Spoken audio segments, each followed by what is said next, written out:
दूसरी जानिब फैसलाबाद के शहरियों ने मज़े मज़े के पकवान खाने के बाद अब फैमिलीज़ के हमरा आइसक्रीम पार्लर्स और जूस पॉइंट्स का रुख कर लिया है।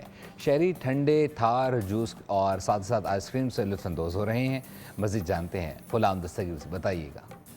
जी बिल्कुल, ईद की खुशियों को खूब से खूब तर मनाया जा रहा है क्योंकि ईद की छुट्टियां भी चल रही हैं और खूब हल्ला गुल्ला भी यही वजह है कि जारी है। शहरी जो है फैमिलीज़ के साथ निकले हुए हैं, दिन भर चटपटे पकवान खाए जाते हैं, तो उसके बाद बारी आ जाती है जूसेस की, आइसक्रीम की।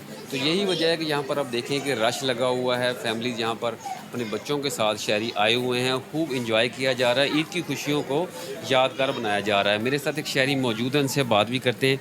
क्या प्लान बना आज, तो कैसे एंजॉय किया? जी, अस्सलाम वालेकुम। जी, बहुत अच्छा लग रहा है, फैमिली के साथ हम आए हैं यहाँ पे एंजॉय कर रहे हैं। डेली रूटीन में तो निकलना मुश्किल होता है, यही इतवार के मौके होते हैं जिसमें इंसान निकल सकता है, अपनी फैमिली के साथ एक गोल्डन टाइम स्पेंड कर सकता है। हमने रियली एंजॉय इट। अच्छा, ये बताइएगा, आप भी बताएं कि कैसे क्या ऑर्डर किया और कैसे एंजॉय किया आज? हमने आइसक्रीम ऑर्डर की थी। बेसिकली आइस की शॉप है तो इसलिए आइस ही बहुत मज़ा आया यहाँ पे। क्या क्या पकवान जो है फरमाइश आज हुई है भाई की जानब से, और फिर आपने इनको कहा कि आइसक्रीम खाने जाना आज? जी, मैंने ही बोला था ईद पे ये ज़रूर लेकर आते हैं, तो इसलिए हाँ।